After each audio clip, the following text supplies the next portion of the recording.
the program organized by the non-Muslims on similar topics. Topic was different, but the issue was the same. By the non-Muslims. And the organizers had invited 2 ex-senior police officials from Bombay. One of them comes and blames the madrasa of Pakistan, the reason for terrorist attacks here. Second one comes and madrasas of India. In the speech you tell them that they should have computers, English, no problem, I'm with you. But to say that the Indian madrasas are directly or indirectly, even remotely associated with any form of terrorism in India is nothing but a blatant lie. Unfortunately for that police officer, there was one of the senior advocates in the audience. After the talk, he went and told him that, can you even give me a single white paper, single proof that any madrasa in India has been proven to be associated with any terrorist act? He said, I don't know. Imagine what statement is the senior police officer giving to non-Muslims.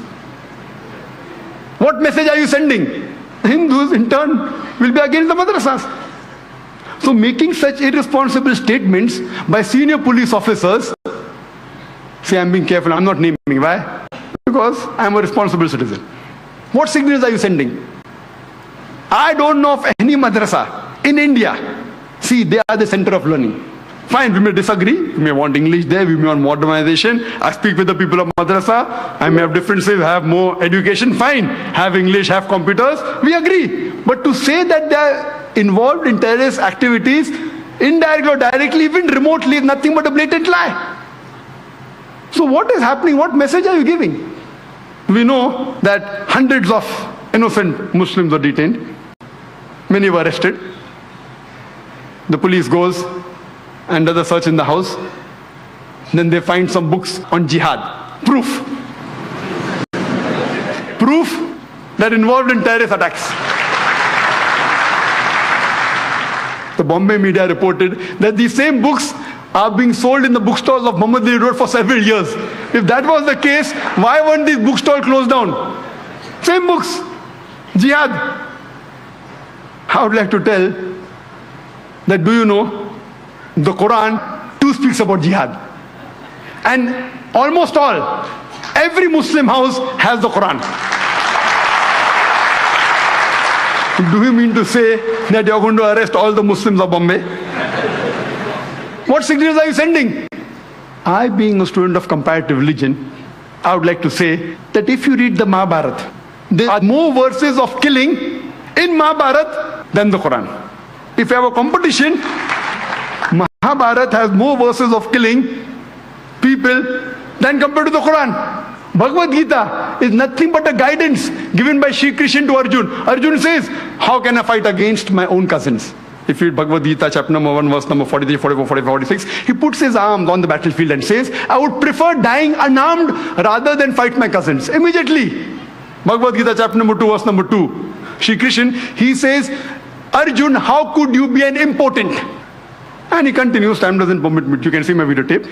It says that it is a duty of the Kshatriya to fight.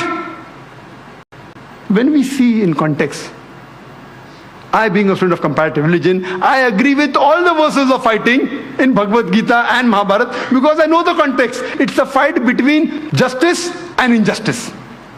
It's a fight between truth and falsehood. And what Bhagavad Gita and Mahabharata say, that if you have to fight against falsehood, against injustice, even if it be your cousins, no problem, family members, fight them. We are with it. That is what the Quran says. What my request is that even the police should know the religious teachings of the different citizens of India. And I always take opportunity, and in the past several years, I have spoken to several non-Muslim police officers, senior police officers in Bombay, in Bangalore, in various cities of India. I was even called a couple of years back to the National Police Academy in Hyderabad, where I addressed more than 100 IPS officers, high-ranking commissioners of police, DIG, IG, DG, the Director General of the National Academy was there. And when I spoke, they were shocked. Most of the information I gave, they were shocked. You should know what is the teaching of different religions. Imagine if I pick up these verses of the Mahabharata and Bhagavad Gita and quote out of context, surely we can get riots here. We have to understand different religions. And by God's grace, alhamdulillah, I have spoken to police and military in USA, in Bahrain, in Saudi Arabia, in UAE, alhamdulillah. And I love interacting, especially with the non-Muslim police, giving them the right picture of Islam. Unfortunately, they get the information of Islam from the international media. I'll come to the media in the ending. So what we should say, that we should have understanding. I've been told by several advocates, and as Justice Suresh also said, that hundreds of Muslims were picked up. They were detained. Some of them mentally tortured, some of them physically tortured. The advocates told me that the clients, as Justice Suresh said, that they were tortured. Some of them were even made to sign on papers they didn't agree, even on blank papers. If you know who the culprits are, select a few, catch them. If proven, if they have done it, they should be punished. We aren't against it. But to catch thousands of innocent Muslims, what signals are you sending? Imagine to catch 10 terrorists, you interrogate and harass 1,000 innocent Muslims, irrespective whether you catch those 10 terrorists or not, surely you are making 100 new terrorists.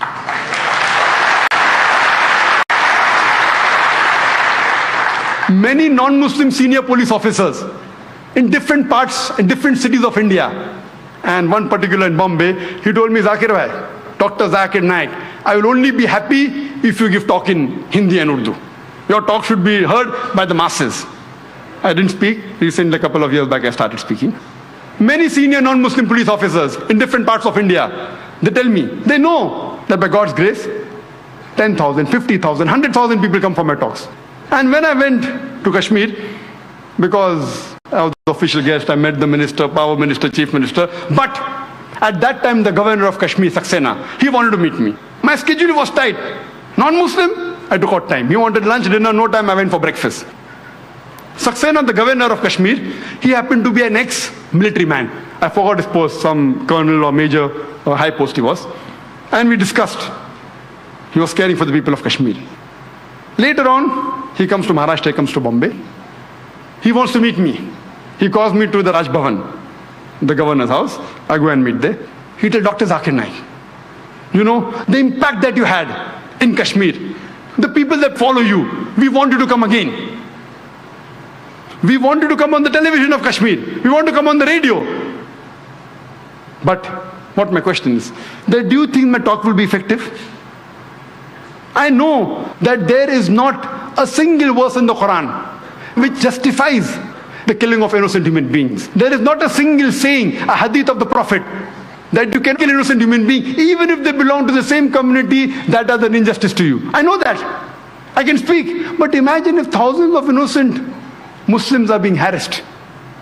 The police, they tell us that most probably it's a hand of the LET, Lashkar-e-Toiba. For sake of argument, I agree with it. And the police tells us that the local hand should be involved, otherwise the bomb blast can't take place. I agree with it. Imagine the Lashkar-e-Toiba, if they're involved, if you interrogate 1,000 innocent human beings, they get ready-made recruits. Ready-made. You torture them, ready-made recruits. Isn't the police helping the Lashkar-e-Toiba? I'm sorry, please don't get me wrong. I don't want them to misunderstand me, otherwise they'll come to arrest me also. What signals are you sending? Imagine if I agree with you that your theory is correct, that Lashkar-e-Toiba is involved and they want local hands. You should get the Muslims in confidence. You can't round up 1,000 innocent Muslims. We know, we understand that getting the culprits is very difficult, especially because the bomb blast was done with precision, with accuracy. It was a mastermind, according to the police. We know it is difficult. We understand your case, but that doesn't mean in the name of interrogation you pick up a few innocent people. We can understand. But thousands, what message are you sending? Do you think my lecture will be effective? Maybe I will be able to convince 2%, 3%, 5%, not more than that. So we have to solve the problem. What is the root problem? And the police should get the confidence of the citizens. If that is not there, how will they be able to stop terrorism? And if you want respect, you should give respect. There were good policemen also. Many of my friends who are advocates and lawyers. They told me that there were good policemen who helped the people when they were harassed. Some of the policemen had a very good heart. They helped them, they supported them. But generally, oh, you have a beard. Why do you have a beard? Oh, you have trousers above the ankle. Why do you keep it? Wearing a cap. As though it is mentioned in the rule book. A terrorist should have a beard, should have trousers above the ankle and a cap. Then I would be number one terrorist. Even I have my trousers above the ankle, I'm wearing a cap and I have a beard. What signals are you sending? There should be a proper training, a proper understanding of the religion of Islam. That's what William, when he advised, he told the US government that you don't know Islam. George Bush doesn't know Islam at all. It was the article that came yesterday in midday. He doesn't know. Unless you don't understand, how will you be able to solve the problem? I don't want the police to misunderstand me. When I tell the Muslims that killing innocent people is wrong, though many Muslims disagree with me, Quran condemns it. Our Prophet condemned it. Killing any innocent human being, you can't justify it. I have to speak the truth. At the same time, I even have to speak the truth to the police force. I hope they understand the situation. And according to Julio Ribeiro, he writes an article in Hindustan Times, I think it was the 9th of September. He says that more the unnecessary arrests that are made, to get a breakthrough becomes more difficult proportionately. The more unnecessary people you arrest, the chances you get at the real culprit is more difficult.